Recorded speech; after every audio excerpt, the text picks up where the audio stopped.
Eu acho que temos aqui em Nosferatu um bom exemplo do porquê ainda é válido que a gente tenha as mesmas histórias sendo recontadas ou refilmadas, né? Porque a gente tem muito público que reclama, que sente que é desnecessário, fala que isso é um sintoma de que Hollywood não tem novas ideias. Mas quando a gente tem um diretor tão bom quanto Robert Eggers, por que não dar a chance aí dele apresentar o seu ponto de vista para uma história já consagrada? Eu sei que a gente tá falando aqui de uma história que é velha, né? A gente tem dois Nosferatu, primeiro aí de 1922, filme super clássico, super importante pro cinema, mais de 100 anos. Mas a gente também tem o Drácula de Bram Stoker, do Francis Ford Coppola, que é um filme ainda muito lembrado e que conta a mesma história. Afinal de contas, para quem não sabe, Nosferatu é o plágio de Drácula, é uma adaptação que não foi autorizada, vítima aí, né, de alguns processos que tentaram acabar com todas as cópias. No final, perseverou, talvez sendo um dos plágios mais importantes e bem-sucedidos da história, e, claro, sendo esse filme tão icônico pro cinema de horror. E por mais que a gente esteja falando de uma história que ela está sendo recontada, que ela é familiar, o Robert Eggers, ele é diretor suficiente para ser um cara certo para contar uma história, né, revisitada, né, revisitar o clássico Nosferatu, sendo que é um filme que, sim, obviamente, como ele é uma refilmagem, ele vai ter as suas similaridades, vai ter essas semelhanças narrativas que em alguns momentos é exatamente igual, é fácil de reconhecer o Drácula, por exemplo, nesse filme, mas que sendo esse diretor tão bom quanto ele é, acaba se sobressaindo todos os pontos positivos, pelo menos na minha experiência, Nosferatu é um filme bem interessante e que se sobressai aos probleminhas de, já vi essa história antes, já vi essa história sendo contada mais de uma vez. Porque a gente tem aqui um filme com um diretor que ele é muito conhecido pela sua assinatura, né? Ele é um diretor que eu acho que é uma escolha muito certa para trazer Nosferatu para uma nova era, para contar essa história novamente, apresentar para o novo público que talvez nem conhecesse o próprio Robert Eggers, diretor aí do A Bruxa, do Farol e do fraquinho O Homem do Norte, mas que aqui em Nosferatu ele meio que volta à velha forma. Esse é um filme bom para apresentar o Robert Eggers, mas também para apresentar essa história, né? Fazer talvez o público se interessar tanto pelos filmes clássicos quanto pelo Drácula de Bram Stoker, e aqui eu falo tanto do filme quanto do livro. É um diretor que ele é muito conhecido pelo seu trabalho visual, né, pela construção de atmosfera que ele faz nos seus filmes, e aqui não é diferente, então ele traz esse estilo dele pro Nosferatu, que ele acaba se tornando essa experiência bem imersiva nesse sentido. É um filme que ele trabalha muito sua atmosfera e ele também é um filme muito bonito. O diretor de fotografia ele criou aí uma lente diferente para conseguir alguns takes de um estilo bem específico, né? Um estilo que ressalta toda a questão gótica de Nosferatu e que gera cenas muito bonitas. É aquele filme que a gente vê as pessoas falando que se você printar alguns momentos vira um quadro. Nosferatu com certeza pode entrar nessa categoria. Mas eu acho que o mais legal disso é que a gente pode falar que o filme é muito bonito, e ele é, mas não é uma beleza gratuita. Eu acho que pelo contrário, é uma beleza que ela contrasta muito com a natureza do Nosferatu, muito com a natureza da história que o Eggers está contando. E nisso, quando eu quero dizer a história que o Eggers está contando, é porque é claro que a história já familiar, a história que a gente já conhece, mas ela tem os seus toques específicos, seus toques pontuais para que a nova versão do filme tenha sua personalidade própria. E eu acho que é aqui onde o Nosferatu acaba se sobressaindo muito bem, não necessariamente sendo melhor que os anteriores, mas conseguindo se destacar como uma obra por si só. Afinal de contas, a gente está falando de um filme de vampiros, e vampiros, apesar de muitas obras terem tentado excluir esse aspecto, eles ainda são monstros, né? Ainda tem um teor muito de monstruosidade ao redor da criatura. É uma criatura. Então a gente tem todo aquele lance da representação dos vampiros mais charmosos, desde a Anne Rice até os filmes, sei lá, do Crepúsculo, que tem o vampiro mais com o ideal de beleza da época que o filme saiu, adolescente, mais descolado. O próprio Drácula de Bram Stoker, ele contrapõe muito bem as duas versões do Drácula, né? A versão mais monstruosa com que ele se apresenta pro Jonathan Harker, contra aquela versão super charmosa, mais elegante, que ele se apresenta pra Mina Harker. E aqui, o Eggers, ele quer focar muito mais nesse lance da monstruosidade, né? Como a gente consegue criar o Nosferatu da forma mais monstruosa possível. Porque se a gente for olhar o Nosferatu clássico de 22, ele é até carismático, ele é até muito fofinho, que eu acho que é uma característica que não vem pra cá, não vem, por exemplo, na aparência do Nosferatu. Aqui eu acredito, pelo menos na minha visão, que a gente tenha um Nosferatu mais monstruoso dos três, mesmo que possa ter alguns aspectos do visual do Nosferatu do Eggers que não agrade tanto assim. Eu super entendo quem teve esse estranhamento, quem não curtiu tanto o visual, prefere o visual clássico. Eu também tive os meus estranhamentos, mas eu acho muito legal como o Eggers ele traz o monstro de uma forma muito mais grotesca, muito mais pútrida mesmo. E isso trabalha todo esse ar de monstruosidade do Nosferatu, que acaba sendo contrastado de uma forma muito interessante para a história com toda a beleza do filme. A gente tem um filme muito lindo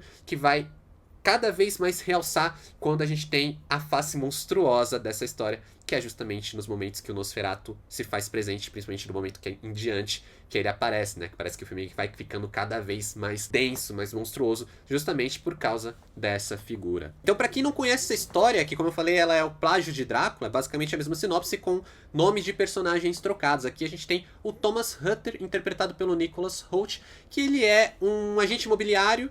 Ele tá ali com a sua esposa, que é um casamento recente, mas ele é mandado para um castelo na Transilvânia para conseguir fechar uma venda, para conseguir fazer ali um trabalho onde ele vai assinar um contrato com um comprador que está na Transilvânia, que é o Conde Orlok, aqui interpretado pelo Bill Skarsgård, que é claramente o Nosferatu. É claro que tudo isso não passou de uma armadilha, porque o interesse verdadeiro do Nosferatu é vir para tomar a esposa do Thomas Hutter, que é a Ellen, interpretada pela Lily Rose Depp, que tá ali sofrendo com várias visões, vários delírios, causados, obviamente, pelo monstro Nosferatu. E antes de eu continuar, deixa eu me apresentar, se você ainda não me conhece, aqui quem fala é o Adam, sejam bem-vindos ao meu canal. Já se inscreve se for novo por aqui, deixa um like para fortalecer o meu trabalho, tô sempre falando de cinema aqui no canal. E se você também curte séries, livros, vale a pena me seguir nas outras redes sociais, o arroba tá aqui na tela, e os links no comentário fixado do vídeo. Mas bora aí falar aí de Nosferatu, essa nova versão dirigida pelo Robert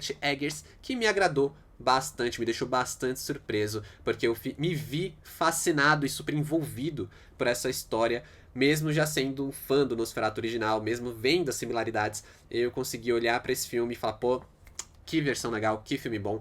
E que filme bom pro Robert Eggers retomar aí a carreira, né? Porque eu não curti tanto O Homem do Norte. E é um filme que ele tem uma lógica muito de reverência.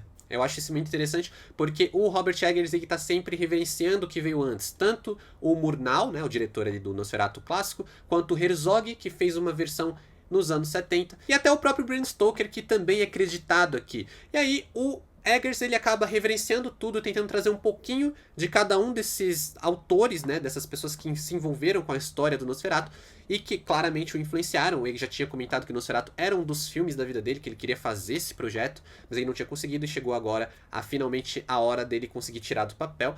E aí nisso ele vai trazendo vários elementos, desde a sensualidade, desde a questão realmente do erotismo, até essa questão do expressionismo alemão, por exemplo, que era o movimento da época ali do primeiro Nosferatu, né? A gente tinha o filme preto e branco, mudo, trabalhava muito a fotografia, as luzes e as sombras para poder contar sua história, e é uma coisa que o Eggers ele consegue incorporar muito bem aqui, ele trabalha muito bem as luzes e sombras para trazer essa dualidade que vai ser aprofundada pelos diálogos, pelos outros personagens, que vão ganhando algumas camadas a mais que a gente não tinha em outras versões. Claro que com isso ele consegue aprofundar, né, acentuar tanto o horror, mas também o drama, que acaba assumindo um lado muito mais importante, até para ele conseguir trabalhar a dualidade do filme. A gente tem uma dualidade muito grande com a monstruosidade do Nosferatu, como eu citei, mas tem essa questão do erotismo. Se, por exemplo, no filme do Coppola a gente tinha uma coisa sexy, o próprio monstro, a presença do monstro, tinha essa carga mais sensual, a gente tinha o Drácula charmoso,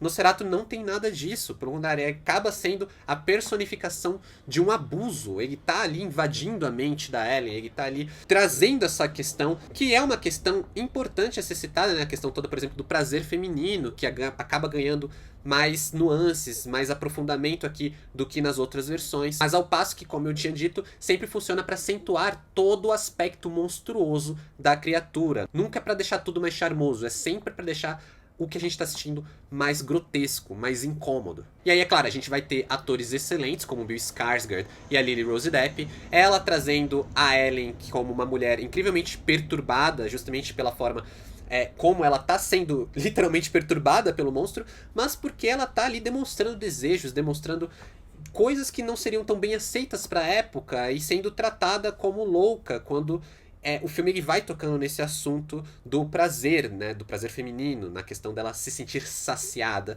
e sendo vista ali com maus olhos, tanto pelo marido quanto pelo amigo do marido, e o Nosferatu com essa questão da monstruosidade. Inclusive eu quero elogiar muito o Bill Skarsgård aqui pela composição que ele fez do monstro, não apenas visualmente, mas a voz dele. É até difícil você reconhecer, eu fiquei em dúvida o filme inteiro quem era o Bill Skarsgård, porque eu lembrava que era ele, mas quando eu tava assistindo, eu não tinha certeza, eu falei, cara, mas é ele mesmo ou eu tô lembrando errado, é outro ator? Porque a voz, todo o trabalho, a presença do Nosferatu é muito bem colocada. Esse contraponto do horror e o sexo funcionam para criar a agonia, né? A angústia que a gente tem com o monstro, que a gente sabe que tá cada vez mais próximo, que tá exercendo o seu poder sobre todos aqueles ao seu redor. E o horror, ele vai sendo beneficiado. O Eggers, ele inclusive, para mim, ele tem um acerto muito grande com a questão do visual do monstro e como ele vai revelar o visual do monstro ao público, porque ele vai fazendo isso muito aos poucos. A gente, como eu falei, a gente já tem o imaginário do Nosferatu na nossa mente, até do Drácula. Então ele vai brincando com a expectativa e revelando pouco a pouco, fazendo a gente imaginar qual é o visual desse bicho, qual é o visual dele. E como eu digo, tudo que a gente imagina sempre vai ser mais assustador do que qualquer pessoa, qualquer autor, diretor vai conseguir criar em tela. Então ele vai usando a nossa imaginação contra a gente, porque a gente vai ficando nessa expectativa de como vai ser o monstro, qual que é o visual do monstro. A gente vê as mãos, a gente vê a silhueta, a gente ouve a voz, mas a gente não, né, vê ele ali, e isso vai se tornando algo bem perturbador no decorrer da obra. E é claro que quando ele surge, assim, cada vez que a gente vê mais, quanto mais a gente vê do monstro, parece que menos a gente quer ver, porque é uma versão completamente asquerosa do Nosferatu. Então depois que a gente começa a ter essa visão, sempre que o filme ele começa a se aproximar de novo do tema do sexo, do tema do erotismo, a gente não cai pro charme, a gente não tá ali fascinado por essa história. Não, a gente fica enojado, a gente fica assim preocupado com os personagens, que acho que funciona muito para um filme que no final das contas é um filme de horror, né? O Nosferatu, ele é um filme de horror. Vampiros são monstros, vampiros não são os galãs da história, né? Não deveriam ser, pelo menos. E aqui, em toda a questão, por exemplo, do charme, tudo que ele poderia usar para seduzir a protagonista, a Ellen, é sempre de uma forma muito asquerosa, sempre de uma forma muito grotesca. E aí a gente tá vendo uma tragédia, a gente tá vendo um filme de terror que ele vai se encaminhando pra desfechos e viradas muito incômodas. Pra mim isso funciona muito bem, acaba sendo uma surpresa porque para um filme que começa e a experiência que eu estou tendo é simplesmente reconhecer a história que eu já vi, terminar daquela forma, terminar me surpreendendo, terminar me mostrando que dá pra ter uma nova versão, dá pra ter um estilo de contar a mesma história, mas realçando outras ideias e trazendo novos pontos de vista, funciona muito bem. Eu acho que é aí que o cinema pode se destacar muito, principalmente quando a gente fala de refilmagens. O Eggers, ele consegue dar o toque de personalidade dele pro Nosferatu, e olha, que personalidade, é um baita filme. Então, para Nosferatu, nota 9. Eu sempre fui fã de histórias de vampiros, eu gosto bastante. E por muito tempo eu sempre vi histórias de vampiros representando eles como as figuras mais galanteadoras, mais charmosas. E ver um filme que ele tá voltado ali pra monstruosidade e com tanto a dizer, né, trazendo ali essa questão do prazer feminino, contrastando todo o erotismo dessa história, a carga mais sensual dessa história com a monstruosidade dessa figura, me deixou muito impressionado, me deixou muito, assim, satisfeito com o que eu assisti. E, infelizmente, o Nosferatu é o que eu falei dos filmes que caem no limbo, né? Que deveriam ser de um ano e a distribuidora atrasa o lançamento. E por que eu tô falando isso? Porque com certeza o Nosferatu teria entrado no meu top 10 de 2024. Se eu tivesse assistido ele antes, ele com certeza estaria no vídeo. Ao lado de um filme como A Substância, que também é bem grotesco, também tem muito a dizer, que felizmente eu pude assistir a tempo de colocar ele ali no meu top 10. Você já assistiu Nosferatu? O que você achou do filme? Comenta aqui embaixo o que você achou ou a sua expectativa, que eu vou ler todos os comentários. Muito obrigado por assistir até aqui. Valeu, falou e até mais.